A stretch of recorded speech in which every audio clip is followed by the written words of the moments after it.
Coucou, voici un tuto sur un sac cabas matelassé. Les dimensions se trouvent dans le premier commentaire. Dans un premier temps, vous allez matelasser le tissu extérieur.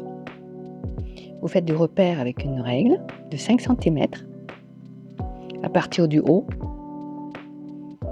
Moi, je fais horizontalement. Après, vous pouvez faire vertical ou en biais, comme vous voulez. Je fais avec un feutre qui s'efface avec la chaleur, c'est-à-dire avec un fer repassé. Vous mettez de côté et là vous allez préparer toutes les pièces avant de tout assembler. Là c'est la sangle. Je fais un petit bout de couture au bout pour me permettre, de retourner la sangle tout simplement. Ça c'est un petit bout pour mettre un porte-clés, c'est en option. Là c'est la poche.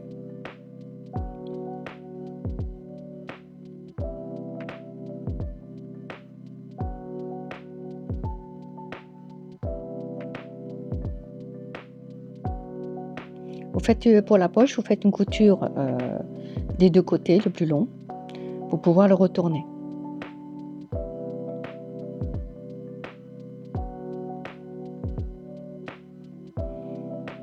Vous pouvez retourner avec une baguette. Là, je fais avec une aiguille de tricot, ce qui vous facilite la vie, bien sûr.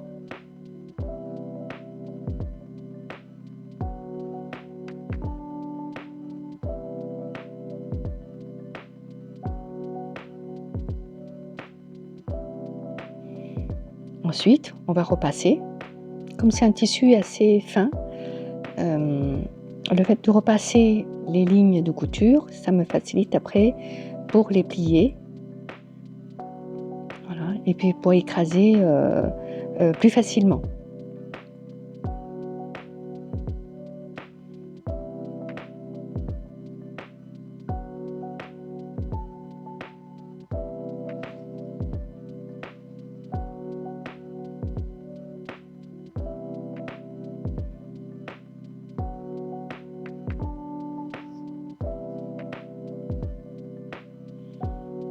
Après avoir repassé sur la poche, vous allez faire une surpiqûre au point 3,5, juste le haut, et sur les sangles des deux côtés.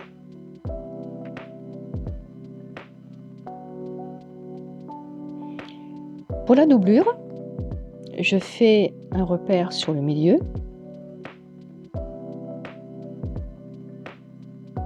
Vous pouvez faire avec un petit stylo.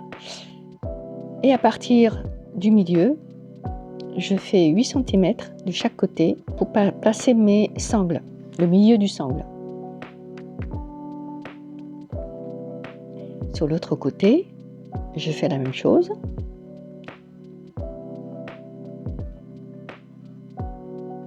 Et sur cette partie-là, je rajoute, à partir du haut, je rajoute la poche.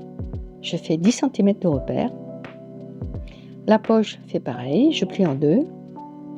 Bon, sur la vidéo, je ne voulais pas le refaire, mais vous faites un repère sur les deux côtés, bien sûr, hein, au milieu et en bas. C'est juste pour coudre le milieu en traçant le trait. Et là, vous faites une couture en bas. Faites attention pour le repère, si vous avez un personnage, de repérer le haut. Là, je mets le milieu de la sangle avec le petit trait à 8 cm. Vous voyez, hop, et la pince. Et je fais un petit bout de couture pour les maintenir.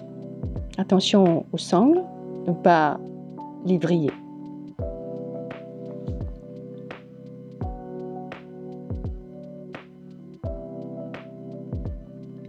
Donc je mets endroit contre endroit la doublure. Et je vais les assembler en laissant une ouverture en bas, voilà, pour le retourner ensuite. Vous pouvez laisser une ouverture de côté. Moi, je fais en bas. Vous faites la même chose sur le tissu extérieur qui est matelassé. Repérez toujours le haut.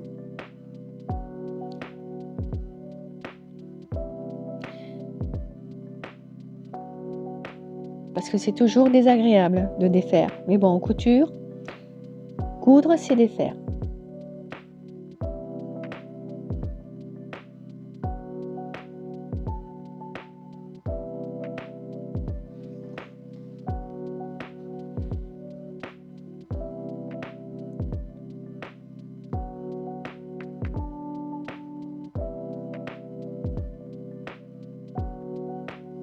Ensuite, je fais un carré de 6 sur 6 cm pour faire le coin, pour faire le fond.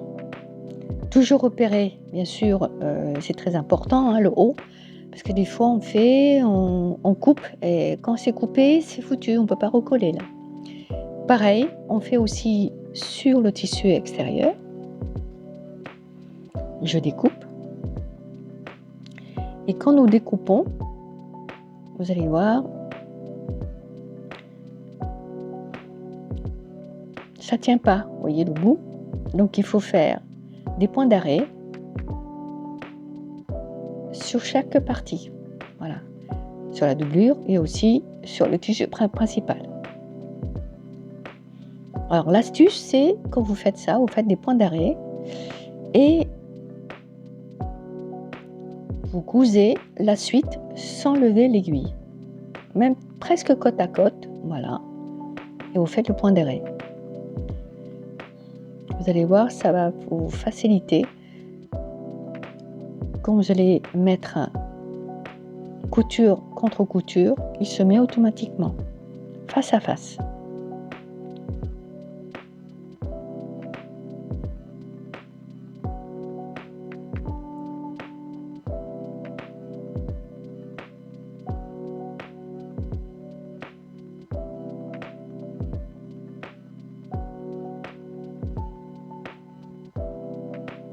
Là, vous tirez, mettez bien bord à bord et vous faites à 1 cm de couture. Ça, c'est le fond.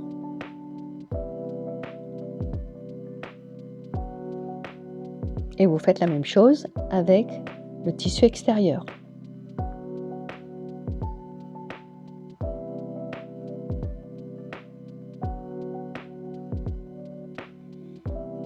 Après avoir fait ça, moi j'ai oublié de mettre mon petit truc pour le porte-clés. Voilà, endroit contre endroit, vous insérez le tissu extérieur et vous repérez les coins. Surtout les sangles, faut bien les tirer pour ne pas les prendre dans la couture. Après avoir pincé, vous faites la couture tout autour à 1 cm. Voici l'ouverture et je vous laisse retourner votre petit sac presque fini. Vous mettez bien les coins et vous allez fermer cette ouverture là. Allez, encore une couture et c'est terminé. Alors pour ce petit curseur, si vous avez une machine qui passe des épaisseurs, vous le faites dans la couture, sinon vous pouvez le laisser au bord. Vous faites une surpiqûre de 0,5 cm. Et voilà, votre sac est terminé. Merci d'avoir visionné ce tuto. À bientôt!